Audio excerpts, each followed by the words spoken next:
Later today, we will see new restrictions in place as the Governor Cuomo, tries to curb the spread of the coronavirus here in the state. And joining us to talk more about the state of the pandemic, the election, and much more is the former Governor of New York, David Paterson. Governor Paterson, thank you so much for joining the program today. So I'd like to begin, if we could, by talking about the situation here in this state, the response we've seen from the current governor's office and the measures, I guess, that you believe need to be taken, should be taken, and how you view the current state of the pandemic, as I think concern certainly goes up here in New York City, where I'm sitting.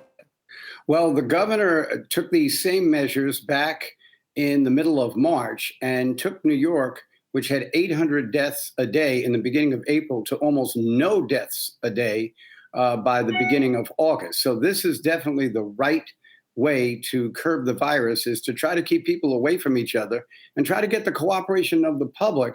I know people are tiring from this pandemic, but it's going to be with us for a period of time.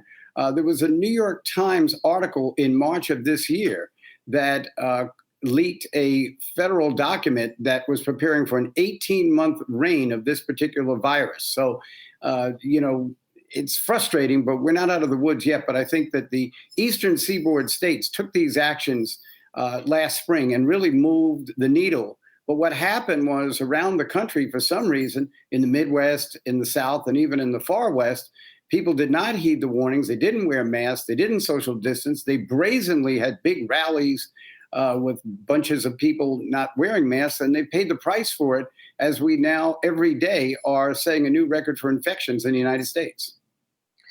Governor, it's Julie here. And you bring up a good point in terms of the fatigue that people have from this situation. And people in the New York area had been enjoying eating outside, for example, and some of them eating inside. As we've seen things loosening, businesses have also had a lot of fatigue, right? And some of these restaurants had just started things sort of running up again, and now are going to have to pull back to some extent. What kind of economic damage do you think has been done to New York City and the New York region as a result of this, and how hard is it going to be to come back? Well, the damage that we had earlier in the year, we may have again, which is, first of all, people are going to start scrounging for supplies. The shelves of stores are going to be bare. That creates unrest among the shoppers. And so you have a supply shock. And at the same time, you have a demand shock, because you have a lot of people saving money in this country. That's why the disposable income went up, even as the unemployment rate was skyrocketing early in the year. So you have a supply shock and a demand shock hitting America for the second time in just 6 months. And I don't think it's ever happened before. So this is a monumental tragedy. Governor Brian here. There are some folks in the Biden transition team pondering a 4 to 6 week national lockdown because of the rise in infections. Is that something you would support, even though it would come at the expense of the economy? I think for 4 to 6 weeks, we could sustain it. Money is fungible. You can owe money. You can get into debt. Look, the country's $25 trillion in debt right now.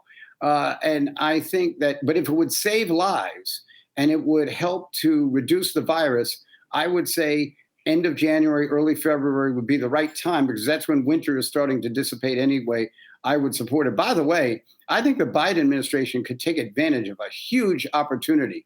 President Trump just today has banned investments in anything involving the Chinese military.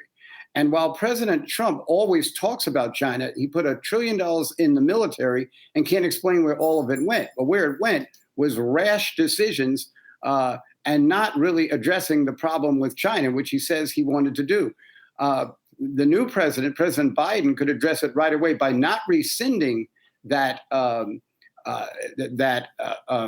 executive order by the president, and that actually would change the dynamic, because as soon as China saw what the president did, they went and called Biden and congratulated him, because they're looking for help and they shouldn't get it. And Governor, I wanted to ask you about the election and about the president, because if you go back to your time as governor of New York, you know all these characters, right? You know Donald Trump from what feels like a different universe, but of course he was around. The Kushners have been around. And I suppose as you've watched everything play out in the last 5 years. Have you been, shocked, appalled, not surprised by the way some things went? Because again, for folks in the New York area, it's been interesting to watch these local figures all of a sudden become part of the national conversation. Well, it's really been interesting for me to watch President Trump because I've known him since the early 90s. I wrote about him in my book, and he's a character. When I appointed a lieutenant governor, he wrote me a letter. And by the way, when you get a letter from the president, you don't get it on TV.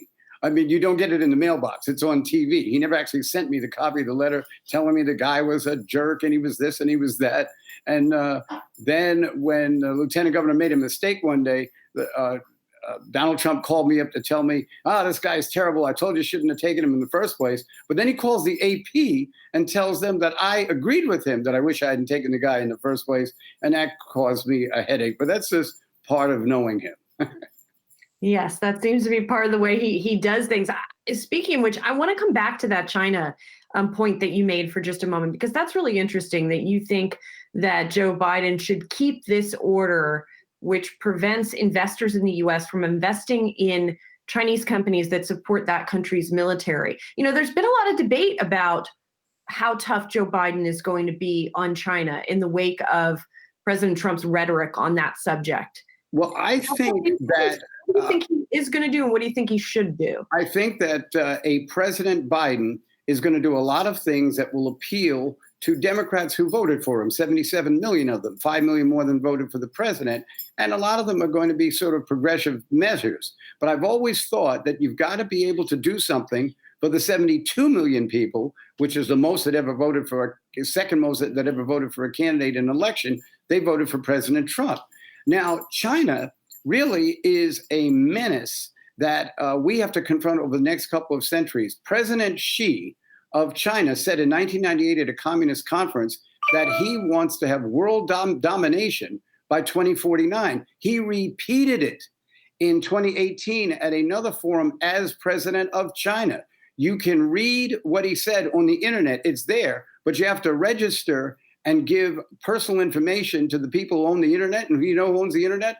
The Chinese government. So they aren't playing around. They are sending up satellites right now that could disable our satellites. What's important about that is our satellites are what would ignite a nuclear warhead if we ever got into a war. So they could actually shut down a war before it even started if we don't get what a danger they are. And it's not about liberal and conservative.